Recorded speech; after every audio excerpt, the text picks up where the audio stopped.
Hola, tengan ustedes muy buenas noches. Bienvenidos a De Cerca. La historia de la vida de quienes éramos adolescentes en la década de los años 60 está en América Latina y luego en el mundo entero estrechamente ligada a Mafalda. Si Carlitos y Snoopy eran un imaginario colectivo para los norteamericanos de entonces y de tantas generaciones después, para nosotros Mafalda era una identidad. Era mucho más que una tira cómica, era una forma de ver el mundo, era una forma de percibirlo y una sensibilidad, que tuvo su momento dramático en la década de los años 70. Quino es Mafalda, probablemente él debe estar harto de esa identificación, y no sé si harto de la propia Mafalda, se lo vamos a preguntar. Luego vino toda una historia de dibujos que comenzó también en la década de los años 60, que es la presencia semanal que tenemos también en muchos países del mundo, con esos dibujos cáusticos, ingeniosos, que siempre son críticos de nuestra realidad. Quino será nuestro invitado y ciertamente es un privilegio para nosotros esta noche. Estamos con él en un instante.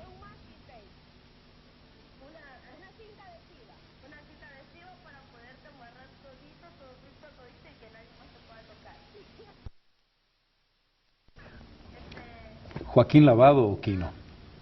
Quino. ¿Definitivamente? Y sí, porque yo no sabía que me llamaba Joaquín Lavado hasta que no me anotaron en el colegio. Para mí yo era Quino, así en mi casa todo el mundo me llamaba Quino. ¿Quién fue el que le puso el nombre? Bueno, en mi familia, que eran españoles, y en España es bastante común que los Joaquines sean Quino. ¿Su familia tiene que ver con Manolito? Mi familia es andaluza, no, creo que con Manolito tiene que ver más el norte de España. También podrían entrar los catalanes, que son gente muy trabajadora. No es que los andaluces no lo sean, al contrario, en los campos en Cataluña trabajan mucho más andaluces que catalanes por ahí. Pero evidentemente Manolito es de origen del norte de España, de Galicia concretamente. ¿Cómo se lleva Quino con la fama? Depende, porque la fama la tienen mis dibujos, no yo como persona. Entonces no soy alguien que va por la calle y la gente sabe quién soy, ni me reconoce, ni nada. O sea que en ese sentido es muy cómodo. ¿Y usted lo agradece? Sí, claro, a mí me molestaría bastante que sitio donde voy me vinieran a pedir autógrafos y cosas así, pero bueno, está bien así como tal cual es. Usted es el argentino que hace dibujos más famoso del mundo en un país en el que los dibujos han sido una verdadera escuela y han sido un verdadero aporte de creatividad. ¿Qué es lo que usted recogió del cómic argentino, de esa riquísima historia, probablemente la más importante de América Latina? Muchísimo de dibujantes como Lino Palacio, Divito y Oskip, que para mí fueron, bueno, después fui amigo de los tres, ¿no? Pero fueron mis maestros junto con cantidades de otros buenos dibujantes que tampoco llegaron a tener tanta trascendencia. En cuanto a dibujantes argentinos conocidos en el mundo, creo que Mordillo en realidad debe tener más difusión que yo, y el ejemplo de Coppi, que fue un revolucionario con sus personajes de La señora sentada en Francia, y luego como escritor teatral también. Es una persona muy importante que salió con algo que no se parecía a nada de lo que se había hecho hasta el momento, porque los demás dibujantes, viendo nuestros dibujos, cualquiera puede decir de dónde venimos, ¿no? De quién somos hijitos, a quién hemos seguido. Pero no hemos sido unos creadores que renovamos estilos ni nada de eso. Usted menciona Mordillo, pero probablemente en el mundo de habla hispana usted es sin duda el dibujante argentino más famoso. Mordillo ha estado más vinculado a Francia y... Sí, él publica mucho en Alemania también, sí. Además, él hace humor estrictamente sin palabras, entonces, bueno, es un humor más difícil también, que a mí me atrae muchísimo. ¿Es verdad que usted no sabe dibujar? es verdad que me gustaría dibujar mejor de lo que sé dibujar. Sé dibujar, por supuesto, pero cometí la torpeza de abandonar Bellas Artes porque creía que para un dibujante de humor no tenía por qué aprender geometría del espacio, perspectiva, arquitectura, diseño del cuerpo humano tal cual somos. Y cometí ese error que muchos jóvenes también cometen, que dicen, no, después de Picasso, ¿para qué hay que estudiar a Leonardo da Vinci? Si él ya rompió la figura, dejémosla rota. No, y yo siempre digo que si uno quiere volar un puente, digamos, uno quiere ser guerrillero y quiere volar un puente, tiene que saber arquitectura o ingeniería, ingeniería más que arquitectura, porque si uno va a poner la dinamita en cualquier parte, por ahí el puente ni se vuela, se le vuela una parte sí, otra no. Hay que estudiar a los clásicos. En cualquier circunstancia. En cualquier circunstancia, sí, sí. Ahora, en algún sentido, los defectos se convierten en un estilo. Sí, lo que pasa es que después uno tiene que aprender mal y solo lo que podría haber aprendido bien y con profesores idóneos, ¿no? Esto es una cosa que, sí, se paga muy caro después. ¿Usted no lo ha pagado caro o sí? Sí, sí, la primera vez que tuve que dibujar un estadio de fútbol sin haber estudiado perspectiva y geometría del espacio fue muy duro. Tuvo sí. sus bemoles. Sí, sí. 30 o 40 años atrás, ¿podía soñar que unos dibujitos lo iban a convertir en la figura mundial que es? 30 o 40 años atrás, y yo contaba, sí, yo empecé a publicar en 1954 mis dibujos de humor, y siempre soñaba con llegar a publicar en Par y Match, por lo menos, eso sí, lo tenía como meta, porque yo tengo una cuñada que estudiaba piano y un día que entré, que ella estaba con su profesor, entré y el profesor le estaba diciendo, pero es que si uno no estudia para ser el mejor del mundo, mejor que se pegue un tiro. Me impresionó tanto la frase de este hombre, que dije, no, bueno, hay que proponer ser el mejor del mundo en lo que uno hace. Ya, lamentablemente, no tengo esperanza de llegar a serlo, ni mucho menos, ¿no? Ha habido un... Si usted se lamenta, nos deja a nosotros destruidos, le digo. No, pero es que ha habido un tipo como Saúl Steinberg, que ha sido el papá de todos nosotros, que realmente él sí fue una cosa extraordinaria. Y yo ya sé que a su altura no voy a estar nunca. Bueno. El elemento más crítico, el más complejo, quizás me equivoque, es que la figurita, que puede ser muy atractiva, que puede ser muy simpática, que puede ser muy bonita, piense, que la figurita tenga algo que decir. Esa combinación implica una exigencia cotidiana y que probablemente fue uno de los momentos o una de las decisiones que usted tomó para decir hasta aquí llegó esa figurita y trabaja luego libre de Mafalda y sus condicionantes. ¿Cómo construye la combinación entre dibujo y figurita? ¿En qué momento? ¿Desde el primer instante la caricatura y el trabajo tiene esa combinación indisoluble o no? Lo que pasa es que yo no separo Mafalda del resto de mis dibujos, porque ya le digo, yo empecé a hacer Mafalda cuando ya llevaba 11 años publicando, ¿no? Y durante todo el tiempo que hice Mafalda seguía entregando en diversas revistas 2 o 3 páginas de humor semanales, o sea, no puedo separarlo, no, era una parte más de todo ese trabajo cotidiano. Entonces no sabría cómo responder a esta pregunta. Si la puedo encarar de otra manera, una caricatura de una sola imagen, la caricatura que uno presenta en el periódico y que ahí termina. Sí. O una secuencia, que es lo que luego usted ha hecho permanentemente o antes también. Sí. ¿Cómo se produce ese paso? O mundoquino, que es prácticamente el dibujo en sí mismo. Claro. Mi obsesión es que el lector entienda lo que yo quiero decir. Entonces todo está en función de eso, por eso que soy tan detallista, no tanto en el mundo quino, porque yo en ese momento estaba muy influenciado por 2 dibujantes franceses que hacían humor mudo también y solo en línea, o sea, sin manchas negras, ni nada de eso, ni tramas, y era un dibujo muy esencial y yo aspiraba a eso. Luego lamentablemente en muchas redacciones me empezaron a decir que no, que ese dibujo tan simple, el lector pagaba por recibir una revista con mucho material y que no convenía. Entonces empecé a modificar mi dibujo en base a eso, pero lo que yo quiero es que se entienda lo que quiero decir. Después también está el tema de que cuando uno empieza a publicar y no ha seguido la Escuela de Bellas Artes, estudiado Historia del Arte y todo eso, uno comete errores. Por ejemplo, dibujar una ropa de un siglo y un peinado de 2 siglos después, ¿no? Y los lectores estas cosas no las dejan pasar y mandan cartas y señalan los errores. Entonces también ahí a uno le entra el miedo a equivocarse y el saber que se tiene que documentar cada vez que va a dibujar algo. No es cuestión de dibujar así, que salga lo que sea. ¿Es verdad que Mafalda nació vendiendo refrigeradores?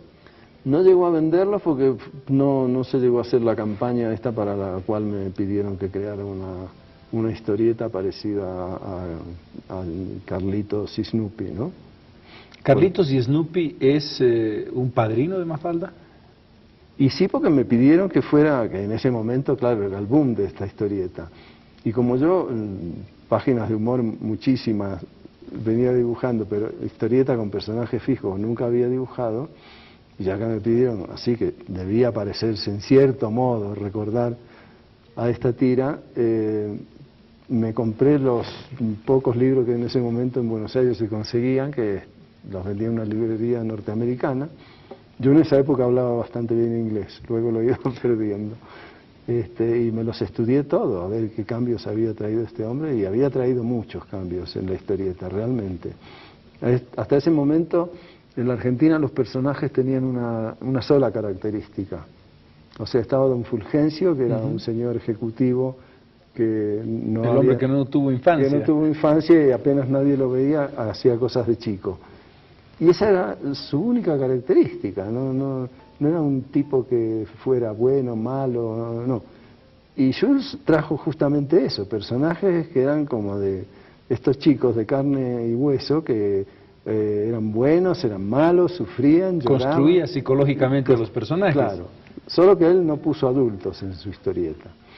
Y como a mí me pidieron que había que crear una familia tipo, o sea, un matrimonio con 1 o 2 hijos, bueno, eso fue lo que hice. Y me quedaron 10 tiras ahí para esto, que durante 2 años estuvieron guardadas en un cajón, hasta que un amigo mío que trabajaba en una revista me dijo si no tenía algo distinto de las páginas de humor, le mostré esto, le gustó y se empezaron a publicar. Y ahí me encontré con que yo tenía un personaje que yo tampoco conocía, porque no sabía cómo seguir de ahí, de esas 12 tiras que iba a pasar, ¿no?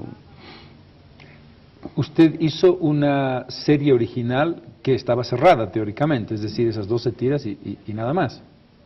Y nada más, sí, no estaba cerrada porque, bueno, eran anécdotas de esta familia, porque no, la publicidad que se pretendía hacer iba a ser subliminal, no tenían que decir qué bueno es el refrigerador tal o el lavarropas cual, no. Era que esta gente, si la madre abría el refrigerador, el modelo fuera ese, pero que no se hablara del producto. Ahora, nunca me enteré por qué esta campaña no se hizo, pero bueno. ¿Cómo se va construyendo Mafalda? ¿Cómo va dándole ideología? De pronto los personajes van caracterizándose y uno ve cómo se van construyendo y cómo Susanita y Felipe van acercándose ya a un tipo, a una característica. Empieza usted a descubrir que cada uno representa determinado, no solamente tipo social, sino segmento social. Bueno, eso lo arrastro de mi familia, que era bastante politizada. Eran republicanos españoles, con lo cual toda la guerra civil española en mi casa se vivió muy intensamente. Se acabó la guerra civil española y empezó la Segunda Guerra Mundial, y bueno, también uno estaba muy informado de todo lo que hacían de malo y de bueno estos nazis norteamericanos, ingleses, rusos comunistas, soviéticos y todo eso. Con gran confusión después, porque cuando yo iba al cine, empecé a ir a los 8 años solo, en esa época se veían 3 películas en una tarde. Claro, eran películas de guerra en que los norteamericanos eran muy buenos y sus aliados los soviéticos también eran muy buenos, y los alemanes y los japoneses eran malísimos. Se acaba la guerra y los rusos resulta que no empiezan a ser tan buenos. y los alemanes tampoco ya eran tan malos, y los japoneses tampoco, y empiezan a ser buenos. Entonces una confusión tan grande, que ahí me empecé a dar cuenta que, bueno, ninguna ideología es todo lo bueno ni todo lo malo que uno se imagina. Entonces he estado siempre muy atento a todo esto. Yo nunca he militado en ningún partido político justamente porque no quiero comprometerme. Sí, estoy más comprometido con la izquierda que con la derecha, por supuesto, ¿no? Pero no quiero comprometerme con un partido en general. Prefiero ser un francotirador, que lo que a mí me molesta de lo que yo considero que está mal, disparo contra eso yo solito. ¿Cuándo es el momento de explosión de Mafalda? ¿En qué momento Mafalda se convierte en ese fenómeno? ¿Cuánto tiempo tardó en convertirse en la Argentina en la tira más popular? Esto fue que empezamos a notar, digo empezamos porque después, aquí estoy incluyendo a mi primer editor argentino, que uno iba al correo, por ejemplo, y en la ventanilla de la oficina de correo había pegado una tira de Mafalda. Uno iba a otro lado, una oficina pública, sí, había otra tira pegada. Y entonces que, bueno, que la gente las recortaba y las... Entonces este editor me dijo, bueno, ya que la gente las recorta y las colecciona, evidentemente, ¿por qué no hacemos un libro? Y bueno, juntamos las primeras 240 tiras, hice un libro y en 5 días se agotó la edición de 5.000 ejemplares. Y bueno, y a partir de ahí se fue transformando así en una especie de símbolo de un pensamiento de una juventud llena de ideales y que quería que todo cambiara, aquello de la imaginación al poder de los estudiantes franceses en mayo del 68. Y bueno, y así, y yo creo que un poco tanta gente que la sigue es porque tienen la nostalgia de aquellos ideales que hoy están ya bastante lejanos, ¿no? Hoy los estudiantes, en vez de pedir la imaginación al poder, quieren terminar la universidad, encontrar trabajo más o menos estable y que no cambie mucho la cosa, ¿no? Hay un elemento, sin embargo, que demuestra el sentido universal y trascendente de Mafalda, que es que los chicos de hoy, que los jóvenes de hoy, que los adultos de hoy y jóvenes de ayer siguen viendo a Mafalda vigente, a pesar de que se habla de Vietnam, a pesar de que hay una coyuntura específica, pero hay algunos valores que están mucho más allá, que representan cada uno de los personajes. Claro, porque lamentablemente los problemas no han cambiado en el fondo. Han cambiado los nombres de la guerra. En vez de Vietnam es, no sé, Croacia. Pero Mafalda es un personaje de la Guerra Fría en ese sentido, y la Guerra Fría terminó, y sin embargo... Terminó, y con esto se acabó aquella opción que había de que uno podía elegir entre... Exactamente, entre nos rompieron hasta la capacidad de elegir. Claro, eso. ¿Libertad es la izquierda, Susanita es la derecha y Mafalda es el equilibrio?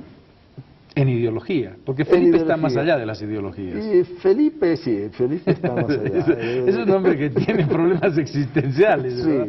Sí, Miguelito también es un tipo que está más allá de... Le importa a él solo y sus problemas. A pesar de su mención de Mussolini, pero digamos influencia el abuelo, digamos. Claro, porque hay que ver que mi provincia, bueno, supongo que todo el cono sur se llenó de muchos italianos que evidentemente estaban con el fascismo y que después de la guerra se vinieron a Argentina, Bolivia, Brasil, Venezuela. Y a mí me impactó muchísimo todo este aluvión de gente, porque a mi provincia fue gran parte de la tripulación del Graf Spee, el barquito alemán que su capitán hundió en el Río de la Plata antes de dar batalla con los ingleses. Estuvieron ahí confinados y muchos encontraron trabajo, por ejemplo, un día al ir a comprar el pan, porque yo tenía, no sé, 14 años, encuentro con que están haciendo un tipo de masas nuevas, toda una cosa, era que el repostero del Graf Spee había encontrado trabajo en la panadería de mi barrio. Cuando usted dice mi provincia, es bueno que el público lo sepa, no es porteño, lo cual ya es una marca de distinción en Argentina, claro, es mendocino. Mendocino, lo cual quiere decir andino, ¿no? Cierto, está en la falda misma de la cordillera. Sí, sí. Una de las cosas extraordinarias es la imposibilidad de Susanita de ser simple. A ver, sé simple, le dicen y no puede. Susanita refleja el pensamiento de nostalgia aristocrática de la clase media argentina. Supongo que bastante de eso, sí. El de querer ser más de lo que es su familia, por ejemplo. Eso se ve muchísimo en Buenos Aires, de tanta mujer, señora ya de una cierta edad, todas teñidas de rubio, que es un falso total, ¿no? Sí, y lo curioso es que yo cuando la hice sabía que había gente así, pero no tenía tanta conciencia como después que vienen a decirme tanta gente que conoce a Susanita, y lo raro es que hasta nenas de 7 años vienen a decirme, yo soy como Susanita. Y felices, además. Yo muy contenta, yo quiero casarme, tener hijitos. ¿Será que Felipe es el personaje más querido, el más entrañable de los personajes de Mafalda? A pesar de sus debilidades, o porque es consciente de ellas, quizás. Digamos que tiene buena prensa entre la gente. Es muy raro que a mí me pidan que dibuje, a Susanita es muy raro que me la pidan que dibuje. A Libertad sí, en cambio. Y bueno, el que tiene mucho éxito es el Guille. Desde luego, desde luego. Popularidad, el Guille es un hombre de carácter, a diferencia de Felipe, ¿no es verdad? Sí. ¿Y diría usted que alguna marca de sopas le haya podido hacer una demanda? Hubo quien estaba interesado pero era traicionar mucho al personaje, no quise. No, además no quiero hacer publicidad con mis personajes, no me gustan, tal vez por esto de que nació con Claro, por suerte que equilibró, ¿no es verdad? Mafalda detesta la sopa y el Guille la adora, entonces ahí no se tiene conflictos con las sopas. Claro, lo de la sopa es un código que yo me inventé conmigo mismo, ¿no? De que son los regímenes militares que uno tuvo que tragarse todos los días aunque no le gustaran, ¿no? Ese es un punto muy interesante. ¿Cómo confronta Mafalda la dramática realidad argentina? Empieza con Onganía, la primera dictadura que tiene que afrontar Mafalda, ¿verdad? Sí. ¿Y termina cuándo? ¿En qué año termina Mafalda? ¿El 74? En el 73. 73. O sea, antes de... ¿Antes de la llegada de Perón? Antes de la llegada de Perón, en plena... Cuando gana el candidato de Perón, que se decía Cámpora al gobierno, Perón al poder. Pero ya estaba la triple A, esta alianza anticomunista argentina, ya empezaba a haber secuestros y asesinatos y todo eso, y ya el ambiente estaba muy enrarecido, había muchos periodistas que eran amenazados, y yo me vi venir lo que se iba a venir. Yo me fui antes del golpe, además. Y me pareció que no se podía seguir tomando en solfa un ambiente tan pesado. Cuando todavía se podía, este es el palito de abollar ideologías, dice en algún momento. Sí. ¿Cómo tomaba el régimen, cómo tomaba el sistema esas críticas bastante directas de Mafalda? Hicieron un afiche, no sé cuál de los servicios de inteligencia, en que habían puesto el mismo policía, pero habían cambiado a Mafalda por Manolito, que decía, ves Mafalda, gracias a este palito podés ir tranquila al colegio. Eso fue en el año 75. Y luego, bueno, he tenido mucha censura con mis páginas de humor. Con Mafalda, en realidad, no. Con Mafalda, cuando se empezó a publicar en Chile, sí, Pinochet la prohibió. Salió 3 días nada más. Y en Argentina, sí, alguien me ha contado que había algún chico haciendo el servicio militar y un coronel lo tomó como asistente, y este chico se hizo amigo de la hija del coronel y un día apareció en la casa con un libro en Mafalda y el coronel le dijo que sacara esa literatura subversiva y que no volviera más por allí con eso. Pero después no he tenido molestias así muy importantes con esto. En cambio con las páginas de humor muchísimas veces. Sí. Estamos conversando con Quino, a quien usted conoce por Mafalda y por la página de Quino que se publica todas las semanas en periódicos en todo el mundo y también en Bolivia, por supuesto. Cuando volvamos, ¿por qué murió Mafalda? Cuando volvamos, ¿es Quino un escéptico? ¿Es Quino un optimista bien informado? Ya volvemos.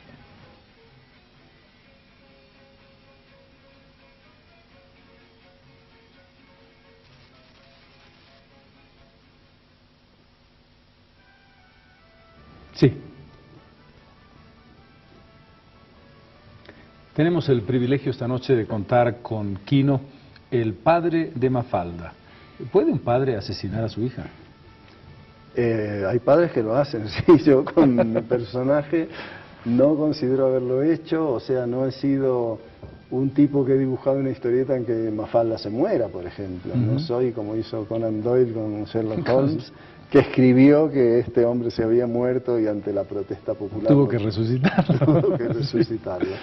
Para mí un dibujo no se muere, la prueba es que la gente la sigue buscando aún hoy. Yo considero que, así como García Márquez tiene derecho a no seguir escribiendo lo que pasa con la familia Buen Día, y querer escribir otros libros y otros temas, también uno tiene la libertad de hacer otro tipo de dibujo en el que se siente más libre, ¿no? Que no encasillado siempre en la misma tirita con los mismos personajes. Que además eso como dibujante limita mucho la libertad de plasticidad de la línea, ¿no? Ahora, usted simultáneamente a Mafalda seguía trabajando Sí, en siempre, la línea de los dibujos siempre. que nos ha acompañado durante tantos años, ¿verdad? Sí, siempre, sí. ¿Qué es lo que lo agotó de Mafalda? ¿La limitación del dibujo? ¿Se le acabaron los temas? ¿El personaje lo esclavizaba? No, el personaje, entre los dibujantes que nombré que me habían influenciado mucho y de quien fui muy amigo, estaba Oski. Él siempre me dijo que nunca me metiera a hacer un personaje. Él tenía un personaje que lo hacía también con muchas dificultades.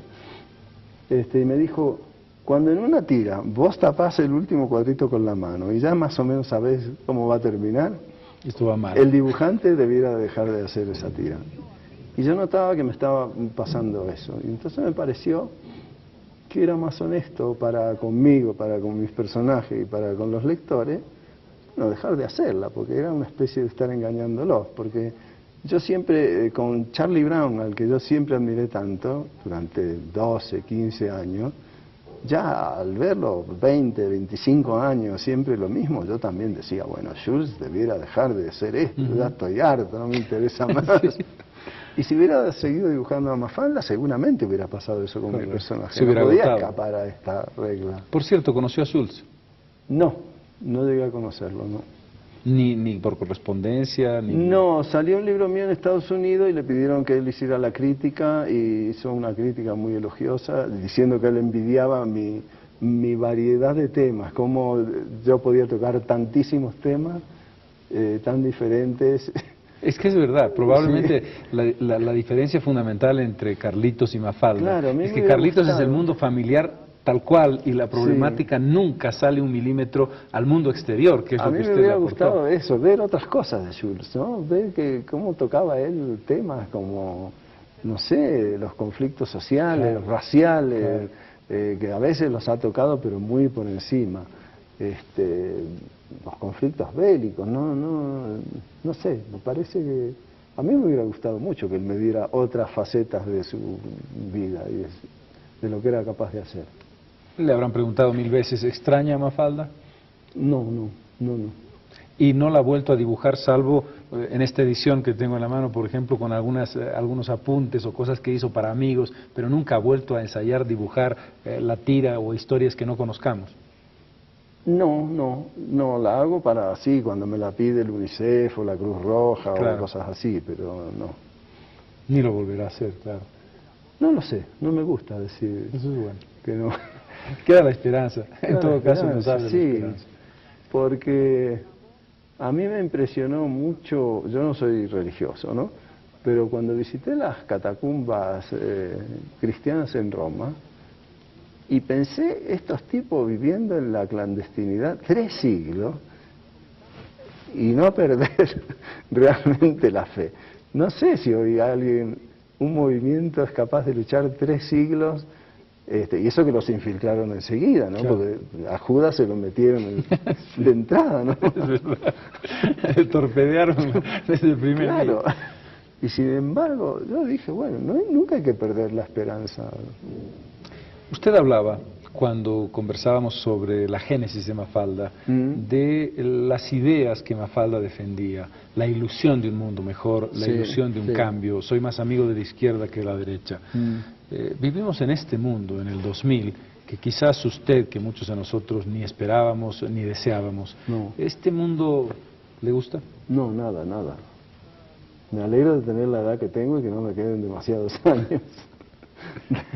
De ver dónde va. Esto de, por ejemplo, que Inglaterra permita la clonación de embrión humano me parece ya una locura total, porque lo que está pasando con la semillas transgénicas también me parece una locura, que ahora empiezan a decir, bueno, se están muriendo tal tipo de mariposa por el polen del maíz transgénico y no estaremos matando otros bichitos que son útiles a las cosechas. O sea que ellos hacen cosas sin saber del todo la consecuencia. Eso me parece de una gravedad. ¿Qué es lo que falló? Si nos retrotraemos a los años 60, nadie hubiera podido suponer este resultado. ¿Qué es lo que hizo imposible que esa fuerza tan grande que tenía la utopía, que también refleja Mafalda, no funcionara? Que el poder económico haya llegado a superar tan desmesuradamente al poder político. Porque en los años 60 había dirigentes políticos, del cual, bueno, Khrushchev, Kennedy, el mismo Papa Juan XXIII, el secretario general de la ONU, que tanto aparece en mis tiras, era un personaje importantísimo. Hoy a Kofi Annan nadie le reconoce ni sabe qué hace. Y hoy creo que estos gobernantes, del cual de aquella época queda solo Fidel Castro, ninguno tiene la capacidad de lucha para imponerse a este desmesurado poder económico.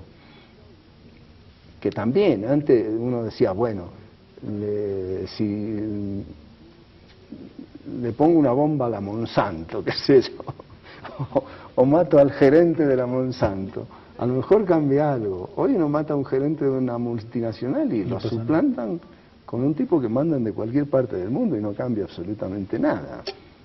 Y este tipo tampoco sabe cómo parar esa maquinaria. Por ejemplo, que si alguno de estos dirigentes máximos de estas multinacionales toma conciencia, dice, bueno, yo tengo hijos, tengo nietos, esta gente va a tener a su vez hijos y nietos, ¿le puedo dejar el planeta que le estoy dejando? Pero ¿cómo hace para desmontar, no perder su empleo? ¿Cómo hace para desmontar esto que está montado tan bien y nadie sabe ya quién lo maneja? Otra historia terrible, dramática en América Latina, y ni qué decir en la Argentina, fue ese río de sangre que de pronto, visto el resultado, ¿para qué sirvió? Eso fue una cosa terrible. Bueno, sirvió para imponer esta política económica, que toda esta juventud, a la cual esta juventud se oponía, también con ideas por ahí muy equivocadas para mi gusto, pero bueno, hubo que hacer desaparecer a tanta gente para poder imponer esto, crear este terror, porque este terror de Estado sirvió para que los padres jóvenes no quisieron ya que sus hijos se interesaran absolutamente en nada que tuviera que ver con la política, que se dedicaran al tenis. No fue casual que aparecieron tantos ídolos juveniles de tenis en ese mismo momento. Y entonces se produjo un desinterés de toda la gente joven por la política y bueno, las consecuencias son estas, ¿no? Una derrota de las más sentidas de Mafalda, de la familia de Mafalda, está al comienzo de la serie, cuando hay una campaña guerrillera para tener un televisor. Sí. Y el grupo de chicos que miran a Mafalda y le dicen, y tú no tienes un televisor. Y finalmente Mafalda tiene un televisor y el papá no puede.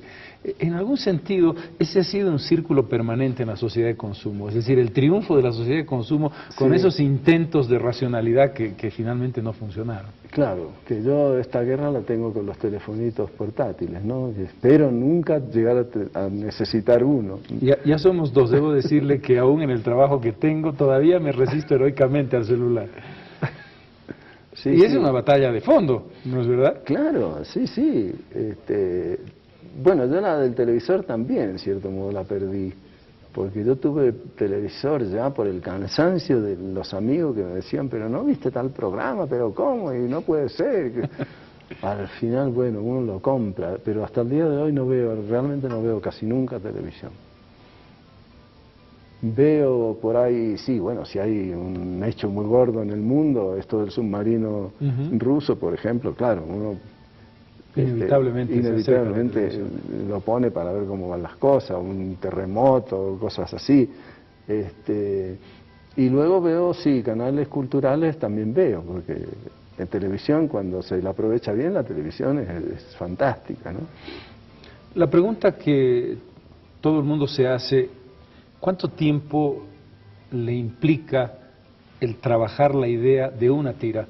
Ya no hablemos de Mafalda, sino de lo que usted tiene que hacer todos los días o por lo menos todas las semanas. La idea es muy difícil saberlo, porque uno tiene ideas que empieza a trabajar en su mente y que por ahí no se pasa 2 días dándole vuelta y cambiándola, y uno sabe que esa idea puede servir, pero no le encuentra el resorte que es la magia de esta profesión que tenemos. ¿Quién mueve ese resortito que al final haga que una cosa sea graciosa o funcione bien o tenga la sorpresa que tiene que tener todo final de una página de humor? Y entonces, bueno, la abandono y me empiezo con otra, y a lo mejor es así, la resuelvo enseguida y me pongo a dibujarla. Dibujar en una página me lleva unos 3 días. Y la idea, bueno, cada tanto tengo una carpeta así con ideas que están terminadas y no me convencen del todo, están sin terminar, están terminadas lógicamente, pero no tienen gracia. Y entonces cada tanto miro todas estas ideas de esta carpeta y las voy modificando, y algunas veces me doy cuenta que hacía una idea que 7 años la tenía en la carpeta y la encontré al final recién a los 7 años, o sea que es muy difícil. Pero uno evidentemente saca mucho de lo que ve cotidianamente y después necesita elaborarlo, ¿no? Yo no soy una persona que, por ejemplo, lo que vea en mi primer viaje a Bolivia, llego a Buenos Aires y dentro de 2 meses hago algo sobre lo que he visto hoy. Esto a lo mejor dentro de 4 o 5 años me sale algo. Cuando definimos lo que usted plantea en sus tiras, ¿la palabra visión ácida del ser humano le sirve? La frase Sí, más que la palabra. Sí, me sirve, pero porque también me gusta el cine me gusta muchísimo, además me considero que los directores de cine y guionistas y nosotros somos tenemos un trabajo muy parecido y muy en común. Al fin de cuentas, yo cada página que empiezo a dibujar, el primer cuadro, ¿dónde pongo la cámara, ¿no? Claro, claro, e incluso hay trabajo de casting, cinematográfico sí, en algunos planos o contrapicados. Claro, o como y buscar a los personajes, cómo están vestidos, qué edad tienen, cómo es la casa en que se mueven. Un paréntesis, cineastas que le fascinen en particular. Y hay muchos, de los últimos, el cine iraní me interesa muchísimo. Kiarostami, por ejemplo, luego, bueno, los clásicos de siempre, Bergman, Kurosawa, Fellini. La última película que he visto de Bertolucci me gustó muchísimo. Y entonces uno, bueno, además me sirve mucho para ver cuando en una película, yo una cosa que hago en los aviones, en los vuelos largos, ¿no?, que pasan películas, es ver las películas sin ponerme los auriculares, a ver si viendo solo las imágenes puedo entenderla, me doy cuenta de lo que está pasando y qué cuadritos sobran y dónde haría falta poner más cuadritos.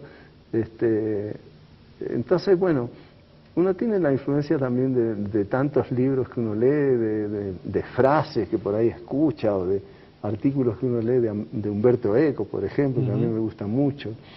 Y son todas ideas que uno va... Yo creo que trabajamos en equipo un montón de gente que por ahí ni nos conocemos, ¿no? Cierto.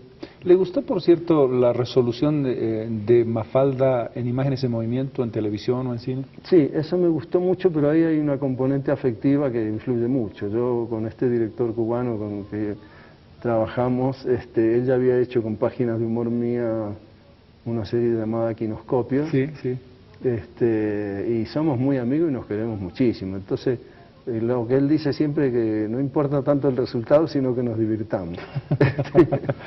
Y bueno, entonces sí, me quedé muy contento. Ahora sí, no sé cuánto de lo afectivo no participa. Había un gran problema, yo como lector de Mafalda, uno, boliviano como soy, pues lees Mafalda en tu mente, Claro, como tú la pronuncias, y de pronto la Mafalda argentina, es decir, las voces de los personajes, que tú hablas obviamente... hablas de aquella vieja serie. La vieja serie, sí. Ah, no, aquello fue un desastre. ¿No es verdad? Sí, Era sí. Muy chocante, ¿no es Sí, verdad? sí, sí. Porque de pronto destruía la relación del Estoy de personaje. acuerdo, además como cine era malo, porque no era cine, era... Claro, era muy elemental. Pues. Muy elemental, sí, no, yo hablo de una serie que se hizo en el 94. No he tenido oportunidad. Que son 104 cortitos. El del Pidio Valdés, claro. el autor del Pidio Valdés. Sí, que es buenísimo. Sí, muy lindo. El Pidio Valdés ha hecho un par de largometrajes muy lindos. Vampiros en La Habana, ahora está haciendo la segunda versión de Vampiros en La Habana. Ajá. No, bueno, con él, para evitar justamente aquel problema de las voces que desilusionaron a todo el mundo, elegimos tiras que se pudieran hacer resueltas, que se entendiera todo lo que pasaba, pero que no dijeran nada, sino esas vocecitas que se usan tanto hoy en dibujo animado. Terrible, sí. Esas vocecitas así que si habla la maestra dice... y no sé si es para niños o para retardados mentales. No, pero esto quedó muy bien, esto ha quedado muy bien. Realmente estoy muy contento. Originalmente le pregunté sobre la visión ácida del ser humano. Y si eso, nos fuimos por el lado del cine, que a mí sí. también esa visión me gusta verla en el cine o en libros. Sí, pero también me gusta hacer páginas que hagan exclusivamente reír, eso también. Solo que es difícil eso hoy. En el mundo de hoy es muy difícil que no se le ocurra una página que sea solo graciosa y que no tenga que ver con nada de lo que pasa. ¿Es usted un escéptico?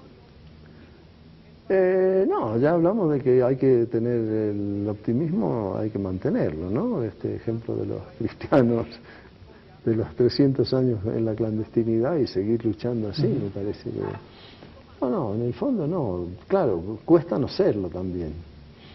Pero yo creo que la humanidad siempre hace pasos para atrás y después pasos para adelante y el resultado general me parece que son siempre pasos para adelante. Ahora, probablemente quien trabaja el humor inevitablemente tiene que acercarse a las debilidades humanas. ¿Será que el humor se basa en referirse a las debilidades humanas con mayor o menor gracia, con mayor o menor maldad? Yo creo que no solo el que trabaja en humor, sino el que pinta todos los estadios del alma humana. O sea, Shakespeare no ha hecho otra cosa también que trabajar con las debilidades y las envidias y los celos y las ansias de poder de los seres humanos. Sí, es inevitable. Si usted tuviera que trabajar, hacer una selección de los libros que usted ha hecho, ¿podría construir una historia de la naturaleza humana a partir de sus tiras? Sí, es cierto que yo no toco tantos, toco muchos temas, pero también tengo mis límites, hay cantidad de temas que no he tocado nunca, no sé, además lo que yo eligiera, porque se está trabajando en este momento en un libro que sería el equivalente de esto de Mafalda, pero con los libros de humor, ¿no? Ajá. Entonces, que sería mucho más gordo si se toma todo, ¿verdad? Sí, son como 500 páginas. La modalidad de trabajo es que yo eligiera las páginas que más me gustaban a mí, o sea, las imprescindibles, las que considero buenas, las que considero menos buenas y las descartables. Y ese trabajo que lo hiciera también cada editor, el editor argentino, el editor español, el editor italiano, y quedó una selección, le íbamos poniendo puntaje de lo que había elegido cada uno. Y yo tuve que aceptar páginas mías que a mí no me gustan mucho, pero que los otros dijeron, no, esta tiene que ir, y es imprescindible. ¿Estamos hablando de ediciones distintas para cada país o entre todos los editores hacer una común? Hacer una común.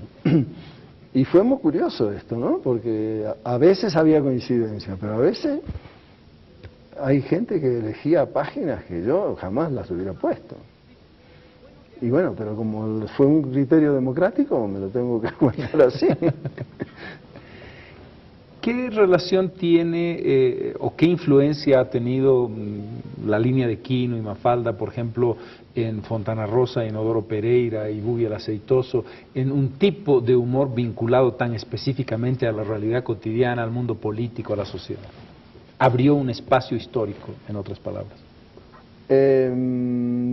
Yo creo que en el fondo la temática que siguen ellos no tiene mucho que ver con la mía.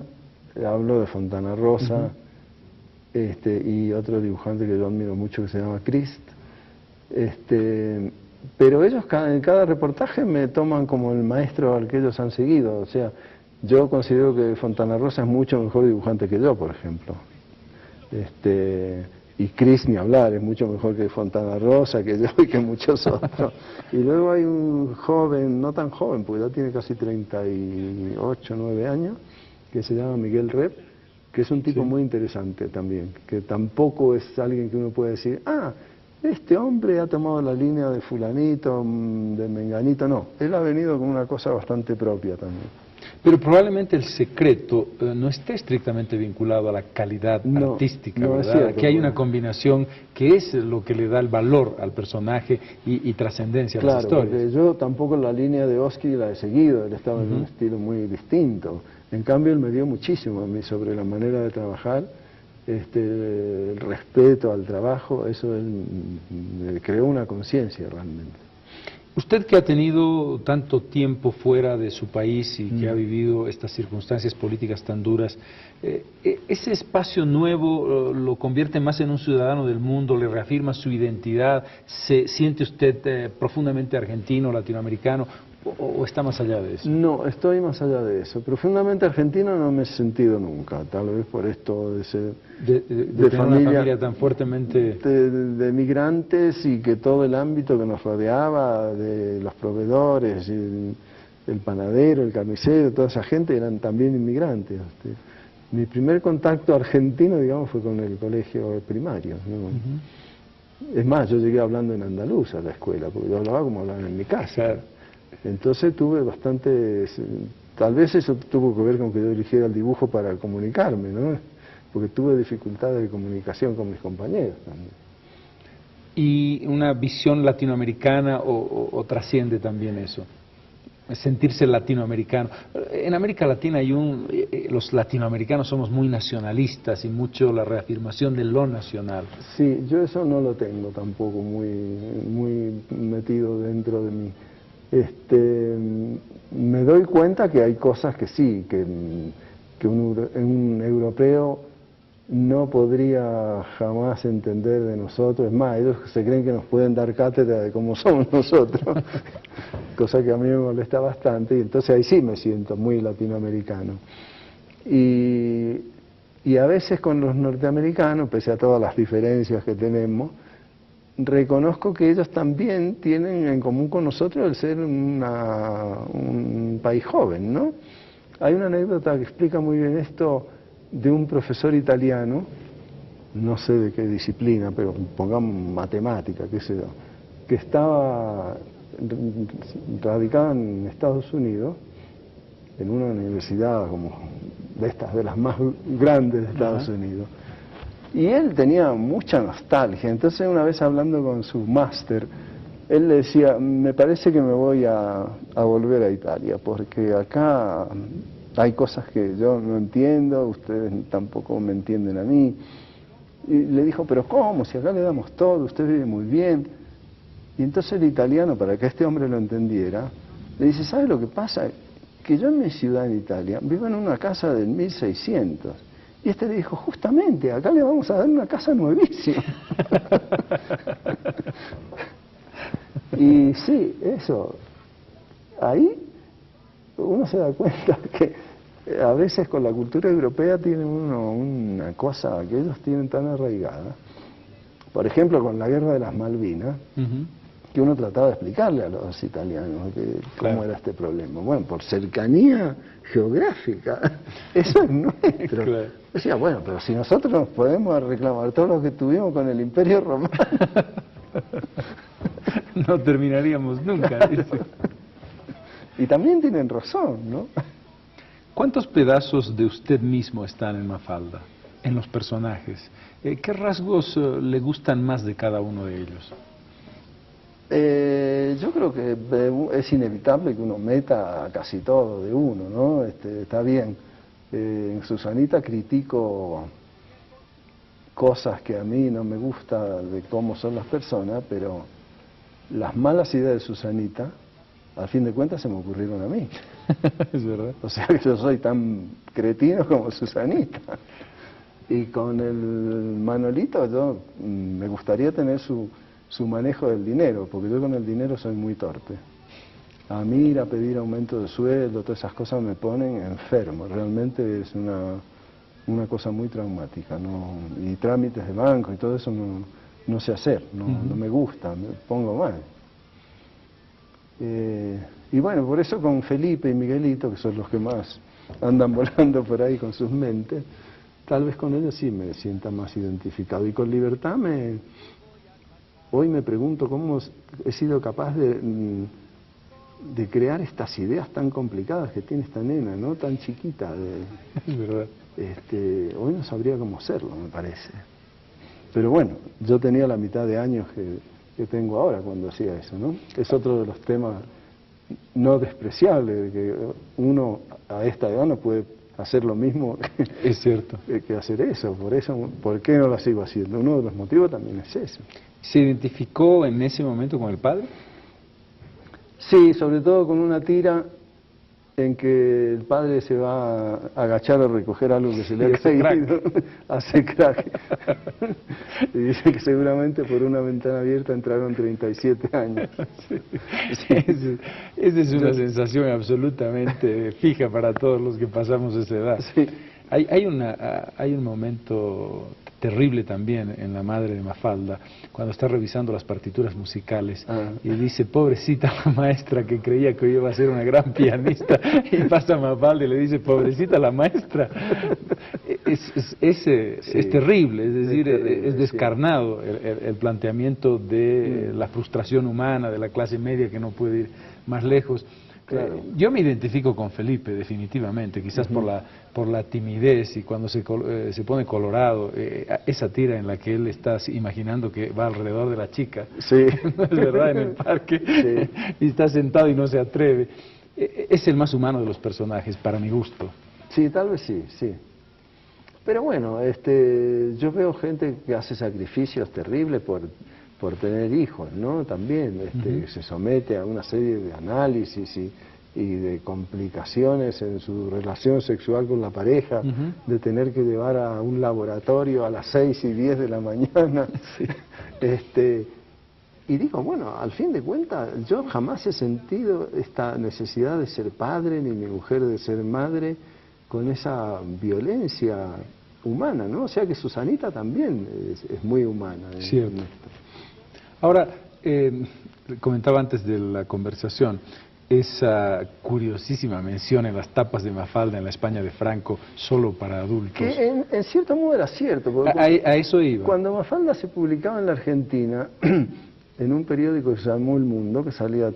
Ahí salía ¿7 días fue el primer lugar donde salió? No, Primera Plana se llamaba el semanario en que salía. Luego pasé a este diario El Mundo, ahí lo hacía todos los días.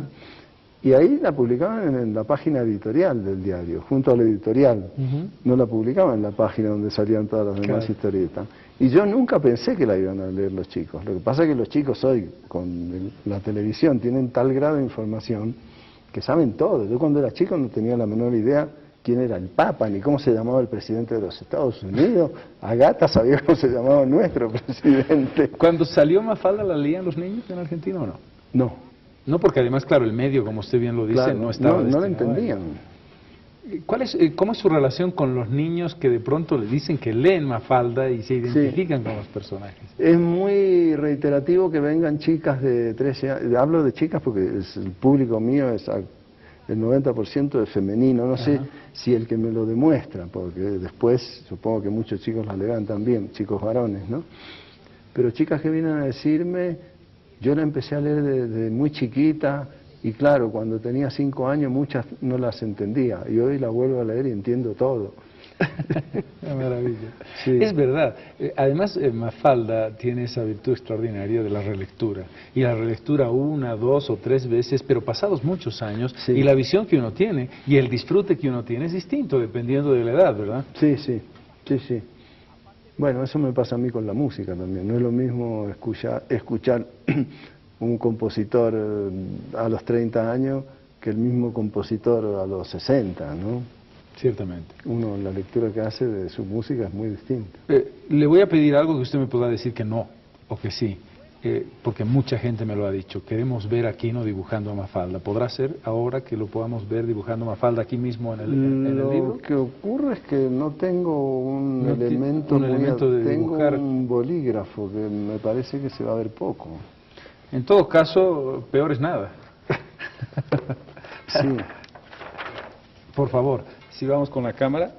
A ver si ese bolígrafo... Ah, es una Mont Blanc, no vamos a hacer publicidad, pero esto merece la pena, hacer la publicidad. Y lo voy a dejar en silencio que usted dibuje. Bueno. No, este se va a ver mucho mejor que mi bolígrafo. Igual el pelo de Mafalda hay que rellenarlo con un pincel o un marcador de fibra de esos gordotes, ¿no? Porque, Por eso el pelo de Miguelito es mejor. claro, Es más fácil de hacer. y el de Libertad es el más fácil de todo. Es verdad.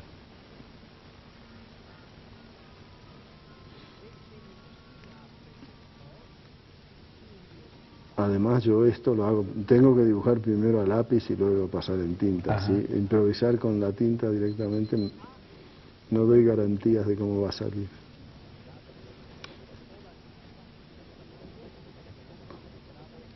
Ya estoy adivinando la nariz.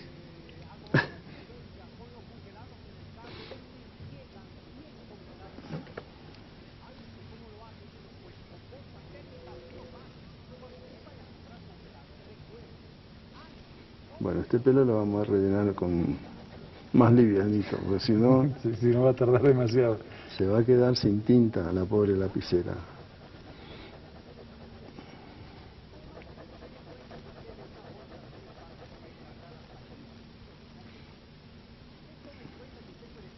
Que la dibujamos entera con cuerpo y piernitas y Por todo. favor.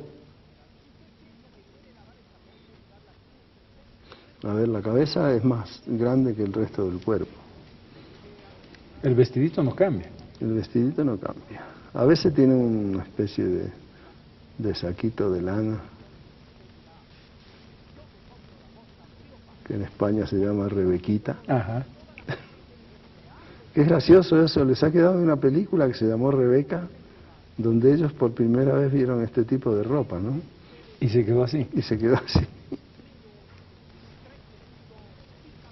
¿Mafalda es el personaje que más le gusta?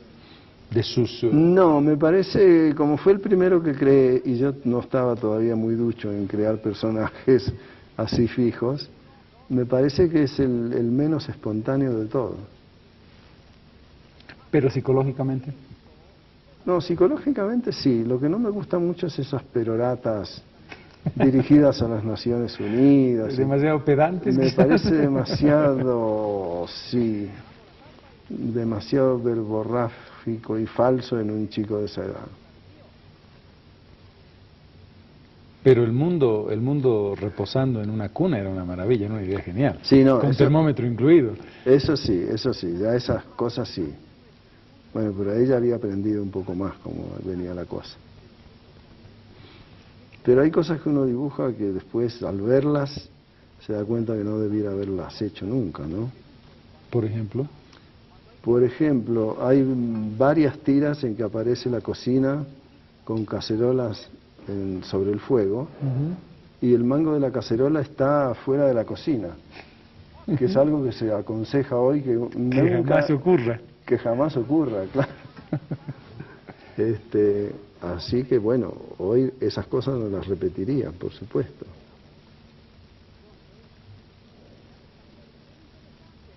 Y la nariz.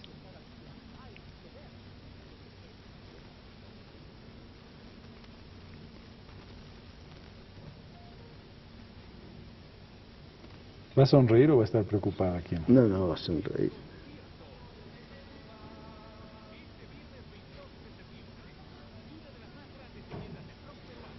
Buah.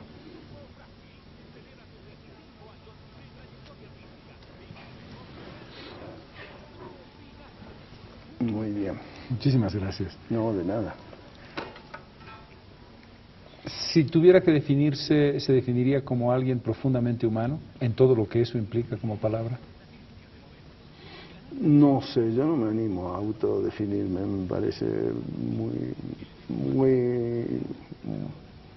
muy poco objetivo que uno se describa a sí mismo. Permítame que lo describa así. Bueno. Y que le agradezca mucho la oportunidad de haber estado con nosotros y haber tocado en algún sentido la profundidad, la belleza, la crítica de Mafalda y todo ese mundo. Mundo Quino fue el primer libro que recogió precisamente las otras tiras que luego son las que han pervivido. Un verdadero privilegio, de verdad ha sido gratísima esta conversación. Para mí también lo ha sido, en serio. Y vamos a despedirnos de ustedes agradeciéndoles con este saludo de Mafalda, que sea la última imagen que quede de esta conversación con Quino. Buenas noches. Buenas noches, gracias.